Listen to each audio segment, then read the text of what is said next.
Aïcha tubaarkàlla sant leen gërëm leen bu baax a baax yéen i safo El Vision Média man Sista Eva maa ngi fii tey ci Raay bi FM ñu fekk fi waa 7e promotion tey nii nag moo nekkoon seen fin d'année ñu jàng ba année bi jeex ñu war leen jox seen diplôme damay daal di dugg ci biir rek xool waa 7e promotion tey lan ñu dencal ci seen bis bi. góor wala jigéen mag wala ndaw da ngeen jógee baa ngi si jàmm rek ay ca mbég ci yéen nag moment de fii laa def sama xol kenn du yow yàlla sa jàmm yàgg wala gros noo leen toogee waa kër Mbaye Fall waa ma ne ko sama yaay sama papa yi seen ngeen def ngeen ba mu baax ni da ngeen def kontaan ci yéen de expliqué ñu tuuti leen ba nga ñëwee naka ci 3 mois yi naka lañ la préparé tàggat na ci lii waa dëgg la d'ailleurs damay nuyu sama papa yi sama yaay bu baax di leen delloo jukkal waaye tey ba ma ñëwee fii Raay bi FM dama ñu woon tey sax pour déposer loolu laa ñëw fekk fi sama grand ku ci mel ne El Bachir mu ñëw proposé ma lu am solo maanaam formation bi ma ñëw ma ne pourquoi pas ma dugg àjjana mais ba ma ñëwee naka tey li ma doon def ci biti ak fii c'est diamétralement opposé bokkul. tàggat ngeen ma bu baax a baax te macha allah rëccu ma ko benn yoon te gis naa si njariñ macha allah lépp lu ma doon foog ni boo ñëwee ci rajo lu may wax ci biti laay wax fii naka lu ma ñëwee déglu nañ voilà déglu nañ ma daal loo xamante ne. alors ñu ci bari foogoon nañ ne également aussi animation da ngay ñëw maa ngi koy may mais ñu gis ci biir animation bi nga def ci ay yeete nga ci. def nga ci ay affaire naka lañ sa tàggatee ci loolu. waaw loolu dëgg la parce que foogoon naa ne bu ñëwee damay naan maa ngi koy may sama grand sama papa sama nijaay sama tonton naka de boo toog di animé il faut nga joxe ay information ci artiste bi il faut nga divertir éduquer informer aussi tamit waaw parce que loolu yëpp jàng naa ko fi te lu plus loo xam ne dafa ma apporté ci man tamit si sama carrière musicale. Et je l'utilise de la radio leader Raay bi FM 111.3.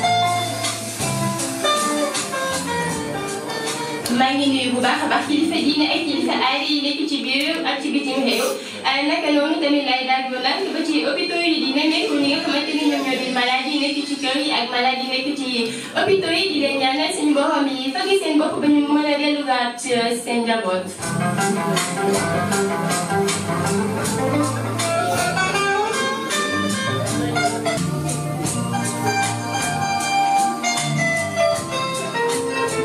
di am contentement bu baax a baax dellu si waat ci seen émission bi di Pencco di am jeudi bu jot à partir de 10h jëm midi.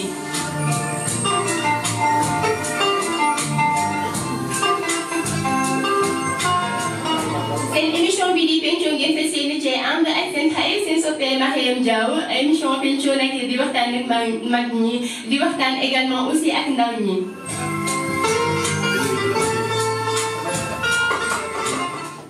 Asalaamaaleykum chers auditeurs et auditrices de la radio leader Raay bi FM 101.3 comme ni ma leen ko waxee tout à l'heure tey nag ci seen émission Pencco incha allah di ngeen ci ànd ak seen xarit seen soppee Mariam Diaw incha allah ñu fas yéene jukki nag thème bu am solo maanaam divorce précoce c'est yi nga xamante ne dafay daal di teel a das mais nag du ma ci wét benn yoon dinaa ci ànd ak ki nga xamante ni moom moo di Momar ak tamit ki nga xamante ni moom moo di Mariama maa ngi moom nag mu jiite kuréel gi nga xamante ne ñoom dañuy xeex lépp loo xamante ne dafay jëm ci wàllu sëy yi di teel a tas Momar maa ngi lay nuyu bu baax a baax di la ziar.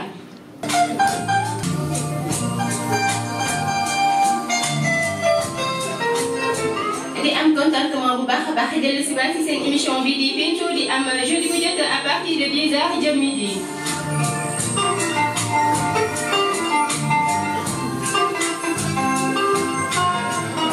seen émission bi di Pencco ngeen fas yéene cee ànd ak seen xarit seen soppee Mariam Diaw émission Pencco nag di waxtaan ak mag ñi di waxtaan également aussi ak ndaw ñi.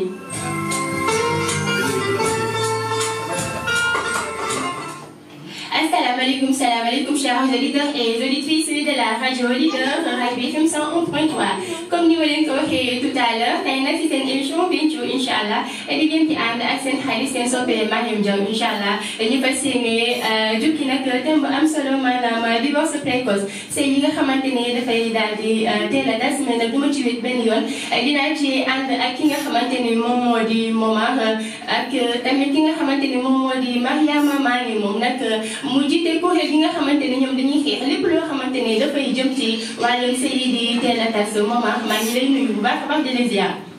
Mariama Mané di mën a sikkal waxtaan bi moom tam. di nuyu auditeurs auditrices ñu déglu tamit à travers la 100.3 muy Raay bi FM. jërëjëf. merci Mariama maa ngi nuyu bu baax a baax yow mi nga xamante ne yow yaa jiite mbootaay bi nga xamante ne ñoom dañuy xeex wàllum lépp loo xamante ne dafay jëm ci divorce yi di teel a tas. maa ngi nuyu bu baax a baax di la ziar. waaw soxna Marie maa ngi lay fay bu baax a baax di fay tamit sama naataango bi di Maman Dibé maa ngi lay fay bu baax a baax di wax tamit ne incha allah fi moom dinañ ko wax. un peu si ñaari way dencante yi. c'est-à-dire ñaar ñi sëy moo xam góor gi ak ku jigéen ki peut-être bu fekkente ne nëbbonte dafa am seen diggante. ci ba ñuy labatante amaana. donc ma jël exemple ci sama mbokku góor yi ku ci mel ni man par exemple. su ma ñëwee di bëgg a labat si soxna si nga xamante ni moo di Mariama. waaw par exemple. ñëw daal di koy nëbb sama bopp li naan ab doole. wan ko wan li am. dana am ci sëy yi. lenn waral ko lu nëbbante bi.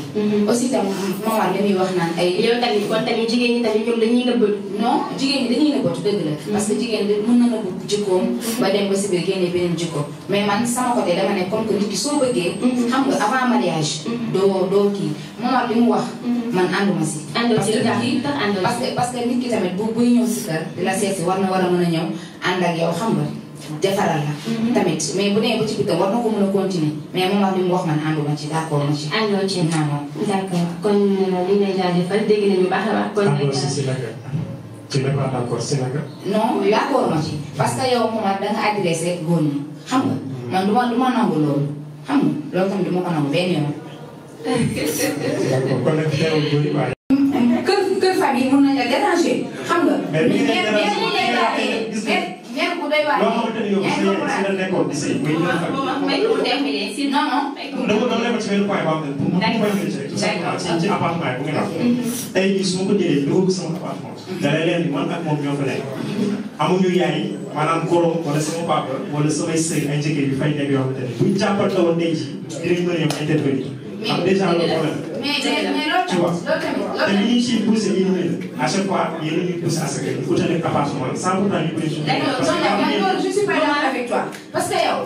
li ñuy tëralee woon ci waxtu bi daanaka dafa jeex donc bu ñu dégloon tey rek ñi nga xamante ne ñoom ñoo di auditeurs yi nga xam ne ñoom ñoo safoo Rail FM 101.3 comme ça ñoom ñu gën a comprendre débat bi mais su fekkente ne dañuy koy sëf rek kon suñu mbokku auditeurs yi ñoom duñu déglu yow nga ne lan yow loolu. man moom dafa ne comme sama genre yi. waaw parce que tamit boo nekkee si kër famille yaa ngi dégg nga am yaay yu mel ni la puissance. xam nga mu doy waar bëri problème. nga am papa yu mel ni DJ Paton. xam nga naqarite non damay sëy parce que bu ñu mënee jàmm li sa papa di def ak sa yaay à la maison sa yaay bu ñu def kon nag li ñu jëlee woon ci waxtu bi jeex na maa ngi di gërëm bu baax a baax ci wuyu si bi ngeen wuyu si seen émission bi di Pencco moom ak sant naa la baax a baax di la gërëm Mariama yow tamit di am yaakaar bu baax a baax ginnaaw ba ñu jukkee yenn si ay cause parce que temps bi moo ñu ko mayul pour ñu mën a dugg ci conséquences yi ak solution bi mais xalaat naa bu baax a baax daañu ci tiré ay leçons di sant bu baax a baax di gërëm auditeur ak auditrice sur rajo leader Rail FM 101.3 di leen wax incha allah bu leen zappé benn yoon parce que essentiellement mi ngi ñëw incha allah ba jeudi bii di ñëw. te ñoom ñoo fi teew maa ngi leen nuyu bu baax a baax di leen ziar di am contentement bu baax a baax ci wuyu si ngeen ñu wuyu si parce que woote ñu wuyu si la yombul mais du ma fàtte tamit benn yoon ñi nga xamante ne ñoom ñoo ñu doon tàggat muy tonton Insa tonton El Bachir ak tonton Lay Penda ak tamit suñu directeur bi maa ngi nuyu bu baax di leen ziar di leen jox seen wàccuwaay El Bachir nag damay am contentement bu baax a baax ak satisfaction aussi di tontu li ma laaj wax dëgg yàlla bi may ñëw fii nii xaw ma mënu ma woon wax mënu ma woon téye sax micro mais gis nga léegi macha allah dañuy wax ci micro comme ndoxu naan gannaaw ba ngeen ñu tàggatee ñu leen ci sant bu baax a baax di leen gërëm 3 mois yi nag li ñu fi jàng bëri na li ñu fi jàng bëri na lool parce que tamit émission bi ñuy def émission thématique la ñuy def. intégré yaakaar naa ne également maîtriser na ko gis ngeen loo xam ne moom la ñuy def tout un chacun saa yooyu jàll yàlla dafa sa bopp technique kenn defal kenn technique yàlla dafa sa bopp technique entre autres loolu moo nekkoon 4 modules yoo xam ne jot nañ kaa dispensé jot nañ kaa partagé ñi nga xam tamit ñoom ñooy les participants tout au long de la formation. c'est pour dire que également ay heures lañ soxla woon def nañu 72 heures virtuellement parce que on s'était dit que les jours mercredi 4 heures de temps par semaine. Ils se sont rendus compte qu'on a dépassé les 4 heures. Chaque jour, chaque fois, on fait plus de 2 heures de temps. Parce que l'assimilation, on va faire. Si nous nous avons défendre, pour que su ko defee assimilation mën a yomb travail bi xam ne ma ko waroon def kër ga ñu def ko fa en grosso modo yaakaar naa loolu moo nekkoon quintessence formation bi nga xam ne moom la ñu def si ñi nga xam ne ñoom ndaw yi nga xam ne ñoom ñoo ñëwoon si formation bi au passage ñu gërëm leen sant leen équipe bi leen encadré également ñu gërëm leen sant leen parce que dafa laajoo patience koo xam ne musul xam rajo musul def rajo dafay toog sax nga gis muy apat ndax tiitaange gis nga tey à la longue fin ba kenn apatul cela pour nettement que ne am na benn pédagogie bu am contenance bu leen mën a permettre ñu inculquer ñi nga xam ne moom mooy le savoir participant ça aussi tamit ñu gërëm leen sant leen à savoir di jëlaat Penda mais aussi ki nga xam tamit moom mooy Bass au passage tamit ñu gërëm la direction ñoom ñoo ñu mën a permettre également initiative yi ñu mën kaa développer parce que bu fekkoon dañ ko am ñoom ñu ne duñ ko développer on a eu l'idée on a eu l'initiative on les a convoqués ñu waxtaan ak ñoom ñu jël leen dans la mesure où la rajo moom moo mission ci la bokk certainement le président le directeur dina signé bu baax a baax si mission rajo bi en grosso modo bu fekkee ne suñu kon mën nañu kaa tënk ci loolu la koy tënk ñu gërëm leen bu baax sant leen mais aussi di gërëm bu baax a baax la 7e promotion pour vous dire également bàyyi fii ci Sénégal maa ngi koy may bàkkal diw di woy baayam loolu ça veut dire rien.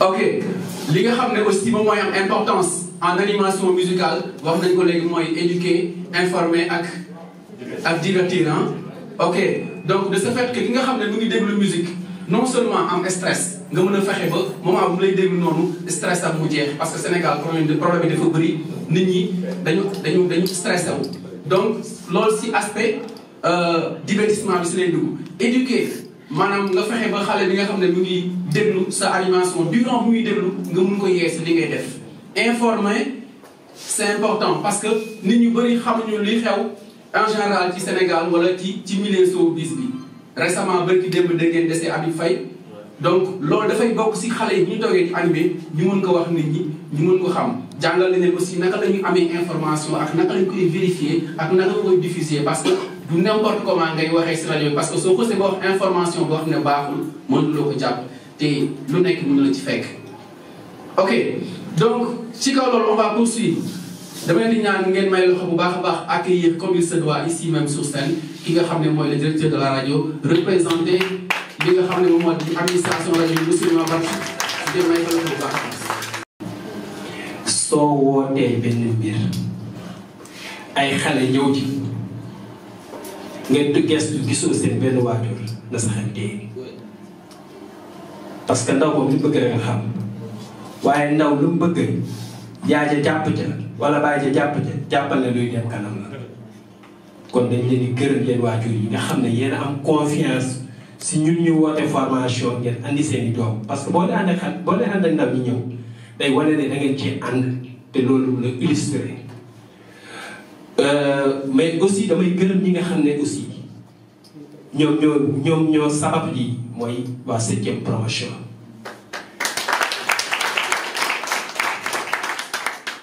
xam nga formation en général yenn âge yi dafa jafe su nit demee doon jàng ba ci digg bi nga woo ko ne ko kaay jàng la ca bari danaa si man tollatuma fu may jàngee waa moom doylu na xelam bu yàgg ba jàpp ne dara waru ci dugg xam-xam ndekete ba 70 ans nit war naa jàng mën naa ba 92 ans nit war naa jàng dama am benn xaritu meer baa boo xam ne 90 ans la toog di seetaan tour du cyclisme tour du monde cyclisme ba ci digg bi nit yi lan la moo yow rek lay sax yoo tax nit war a dund ba dee nit war a dund ba faw parce que chaque année war ngaa jàngul bees kon dañ leen di gërëm parce que tamit engagement bi ñu àndoon man am naa seetlu ci bari chaque jeudi parce que dimanche matin moom xam naa ne bi damay gis volonté 3 heures nit ñi commencé fekk salle bi nekk 16 heures loolu formation te bu ñuy wax rajo ponctualité tax bu nit ñi amee loolu seen esprit day mel ni ne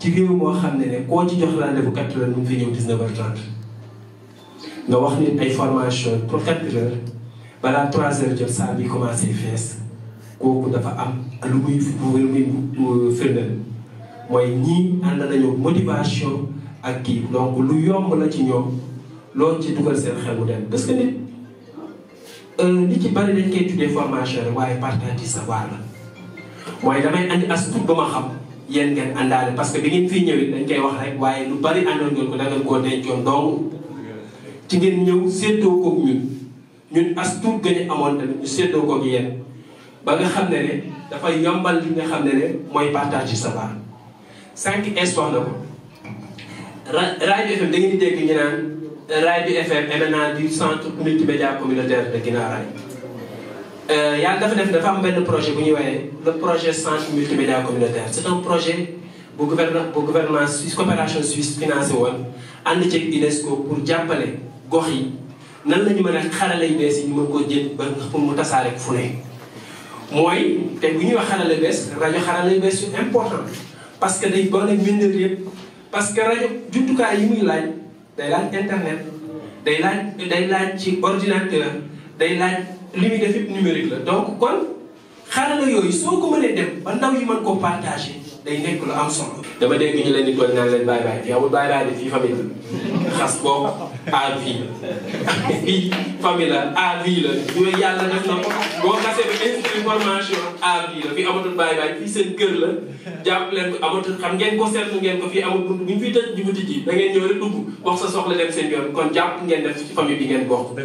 ci biir kii bi nag dafa am ay principe parce que bu ñu sañoon ñëpp la ñuy joxaat ñu am possibilité continuer ay stage waaye formé wuñ leen pour ngeen stage ci rajo communautaire dañ leen formé pour ngeen nekk ay véritable professionnels de la communication ba nga xam ne ci média yu mag yi fu amul sax média bu ndaw mais média bu nekk privé yi surtout mais ma xam ne da ngeen mën a liggéey ba mën koo teggee parce que tamit aussi emploi ngeen ko bëgg a def te dinañ leen ci accompagnement bi yemul ci formation théorique bi ngeen def ak pratique bi ngeen def accompagnement bi parce que jàngal nañ leen ko mooy bind concept émission baax na di def ay émission bu nekk muy animation musicale muy émission thématique ku ci amul concept bu baax doo yàgg fi nga jëm parce que nit soo koy dem da ngay am fooy dugub bu leer nañ te loolu ñu ngi seen biir bopp yi mais nañ koy génnee pour mën ko jaay mooy daal di jafe te boo demee fenn bu nga produire sa émission bu ko def te mënoo génne li nekk sa xel parce que aussi nit ki amul temps wu recevoir la da ngay bind sa lettre bind sa benn fiche d'émission fiche kii andil ko mu lire ko xam ne fiche bi li ngay wax intéressé na mu doog laa woo waaye bu doonee day bëgg recevoir ku nekk da ciy dem te daal di jafe donc li ci ëpp solo mooy loolu nga xam ne mën ngeen ko def aussi parce que ci 3 mois yooyu yëpp mën noon ngeen ko matale mais junj rek la liñ ciy jot a junj nag dañ koy mottali ci yeneen séquence yoo xam ne ay entretien soo leen amee soxla ñii seen bunt à vie saa yoo leen soxlaa n'importe quelle heure n'hésitez pas parce que ñoom ñoo engagé wu te loolu seen engagement ferme la parce que loolu moo bokk ci feuille de route bi waxuñu leen ñu former leen rek bàyyi leen ngeen dem dañu leen ñu former leen accompagner leen ba insérer leen si parce que satisfaction bi ci mën a am mooy ngeen am insertion suñu liggéey lu ñu mën a capitaliser ci rajo communautaire te gisoo ci insertion sociale promotion sociale yi ñi nga formé mooy nit ñi nga toog di xayma naan ah diw ak diw de fii lañ leen a formé loolu ñun dañuy am comme satisfaction morale ci li ñuy def mën nañ ko jàpp parce que gëm nañ ko am na ñoo xam ne amuñu woon formation bi ngeen am te inséré nañ leen ci yeneen rajo yi yéen nag seen promotion ñaari promotion yu mujj ñoo ci ëpp te chaque année ñay formé dañuy ëpp expérience donc ñiy ñëw toujours dañuy am formation bi gën mais comme la formation est continue da lañ leen formé rek mooy ci yéenay commencé creuser seen curiosité gën ko développé yërëm naa nag ñu war a tànn ñaar ñu war a def stage yi parce que xaw ma dañuy tirage au sort xaw ma waaye man yàlla def na ne par curiosité seen promotion yi chaque fois bu ñu doon def bande dessin dama naan passage bi dama ko daan toog seen bureau di ko déglu par internet donc ñu ci bari tey déglu naa leen xaw ma na la choix bi di demee waaye tamit foog ñu tànn mais ñeneen ñi xam ne aussi ñun formé wu ñu leen juste pour ñu def stage dañ leen formé pour ñu nekk ay professionnels donc am ngeen possibilité demande bind ay seen concept émission déposé ko fii mais déposé ko ci n'importe quelle rajo ak télévision ñun danañ ci def accompagnement nécessaire pour promouvoir su laajee ay këyit yu mën a wane ni motiver pour motiver seen dossier dinañ ci jàpp neexee yàlla ci tënk loolu laa bëggoon partager audience bi ñi nga xam ne di gërëmaat waajur yi di gërëmaat suñuy formateur di leen wax ne la rajo Rail FM c'est une famille et désormais vous êtes membre de la famille yéen ak seen i waajur nag parce que yéen mën leen bokk ci famille seen bokk mañ cee bokk jërë ngeen jëf. bari na te jamono xam na donc ñu bàyyi seen i jëm ñu wuy suñu donc ñu ngi leen di jaajëfal bu baax di leen jox seen wàccuwaay di leen sargal mais aussi tamit di nuyu waa kër gi muy rajo bi tàmbale ko ci direction bi c'est suñu directeur ici présent monsieur Noa Badji ñu koy jaajëfal bu baax di ko nuyu. donc di wax ne tey dañ ma sas waa 7e promotion dañ ma tànn tey ne ma naa leen waxal ci sama làmmiñ donc au nom de la 7e promotion ci laay waxee donc mu nekk ay kàddu yu ngërëm ak sant di ko jëmale si ñi nga xamante ni ñoo doon encadré depuis tout ce temps-là ici présent muy mel ni Insa Sagna ak ki nga xamante ni moo di DJ Laye Penda suñu grand ak El Bachir ñoom ñoo ñu doon accompagné durant ces 3 mois. 11 janvier lañ fi dugg si woon ba 15 avril pendant 3 mois ñu ngi def ak ñoom formation jàngal nañu fi technique jàngal ñu fi animation présentation moo xam si thème ba ci présentation cérémonie spectacle yëpp jàngal nañu ko. donc c'était pas du tout évident di former ay ndaw yoo xamante ni kenn ku ci nekk ci origine bi nga jógee ak sa jikko sa comportement yu teewul dañu jël buf ñu ñëpp yamale ñu def ñu seen jarbaat def ñu seen frère ak seen sœur. Elle s'appelle Mariama Sané ñu tàcc ko bu baax a baax Mariama Sané. La puissance. may ko loxo bu baax a baax a baax la puissance.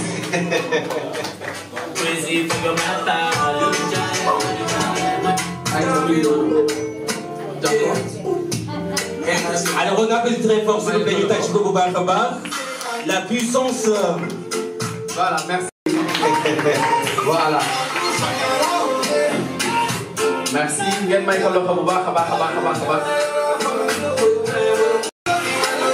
Mame Ndiaye bu nekk Parcelles. Mame Ndiaye ku lay jox sa diplôme mi ngi ñëw may leen ko loxo bu baax a baax. alors ñu tàcc ko bu baax. merci. waa Parcelles Aliou Modou Lo mu ngi jaajëf yaay ayca may leen ko loxo bu baax a baax a baax Mame Ndiaye merci et félicitations. amee wu ma la Kumba Gawlo la tegoon kan moo la jox sa zone baax na de merci may leen ko loxo bu baax a baax a baax a baax a baax félicitations Mbaye félicitations na nekk sa jiit laay amee. Fall ñu tàcc ko bu baax a baax a baax a baax Aïcha Fall. voilà Aïcha. lii rek la mën a mel ak yaru ci mag. tey moom dem nañu Mauritanie vraiment. jërëjëf may leen ko loxo bu baax voilà ñu tàcc ko bu baax voilà. bu baax a baax a baax bàjjenu ko. bàjjenu ko Mariam Diaw ñu tàcc ko bu baax a baax s'il vous plaît ñu may leen ko loxo waaye. ñu may xale yi loxo. waaw waaw. ayca may leen ko loxo bu baax a baax a baax. may leen ko loxo bàjjen. merci félicitations. na nekk si jiit laay. Momar Dine ngeen may ko loxo bu baax a baax Momar Dine et Bachir. l'incontournable Momar Dine ñu tàcc ko bu baax a baax s'il vous plaît mesdames et messieurs Momar Dine ñu tàcc ko waaye. voilà merci. na nekk sa jiit laay félicitations Momar. merci merci beaucoup merci merci. monsieur Abdoul Aziz Fall ngeen may ko loxo bu baax a baax Abdoul Aziz Fall. Abdoul Aziz di Ziza Ziza il est là ce soir. may ko loxo bu baax a baax félicitations Ziza. merci. voilà. félicitations ñu nekk sa jiit laay. jaajëf waay merci.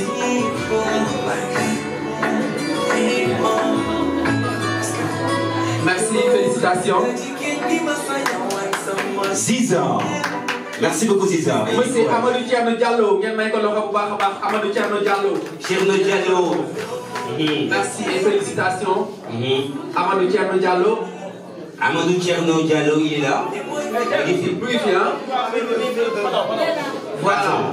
voilà moom mi ngi ci côté organisation bi laay. très bien voilà. mi ngi ñëw voilà voilà. voilà. allez ñu tàcc ko bu baax a baax ñu tàcc ko ñu tàcc ko ñu tàcc ko. très bien. yéen a koy jox ko. waaw ànd ak suñu parents yu baax yi vraiment ah. waaw waaw loolu fort la merci. merci félicitations. voilà félicitations may leen ko loxo bu baax a baax a baax Paton. Paton. Paton merci félicitations. yar loolu yow tamit ci paa da nga yar loolu ci paa. merci. monsieur Ousmane Sy ngeen may ko loxo bu baax a baax. Ousmane Sy di Ousbray Mix. ñu tàcc ko bu baax a baax Ousmane. Ousmane ku lay jox. borom dama guddee tëdd quoi. jaajëf waay merci. may leen ko loxo bu baax a baax à encourager nekk sa nit laay Ousmane. merci et félicitations. merci. monsieur Seydina Alioune Diagne ngeen may ko loxo bu baax a baax Seydina Alioune Diagne. Seydina Alioune Diagne ñu tàcc ko bu baax a baax Alioune Diagne. voilà Louga en dit Louga. voilà DJ Louga merci félicitations. da nekk sa njiit laay félicitations Louga. voilà merci bien monsieur Seydou Diédhiou ngeen may ko loxo bu baax a baax Seydou Diédhiou. di Zé. voilà Zé ñu tàcc ko bu baax a baax. Zé. mais Zé ko. Zé Ngom. vraiment moom tamit di ko bëgg métier bien. merci ko bëgg la ñu tàccuwaat ko encore une fois ku ko tàccu rek yàlla nga tàccu déwén ñu tàcc ko bu baax. merci. félicitations Zé na nekk sa njiit laay merci. waa Casamance moom am nañu problème. voilà animateur de Casamance yi am nañu problème. préparé wu leen. mademoiselle Astou Fall ngeen may ko loxo bu baax a baax. Astou Fall. Astou Fall. Astou Fall. elle est là. may leen ko loxo bu baax a baax Astou Fall. ñu ngi jugee ba Thiaroye Alop Lébu.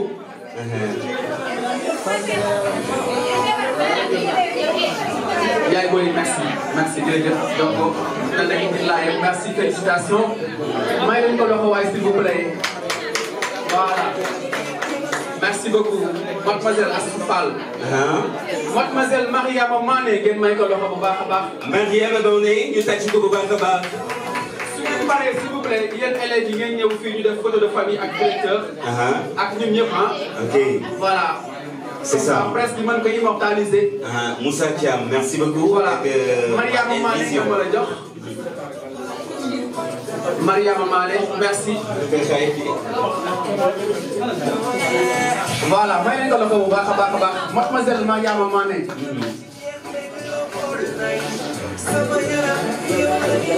merci bonsoir.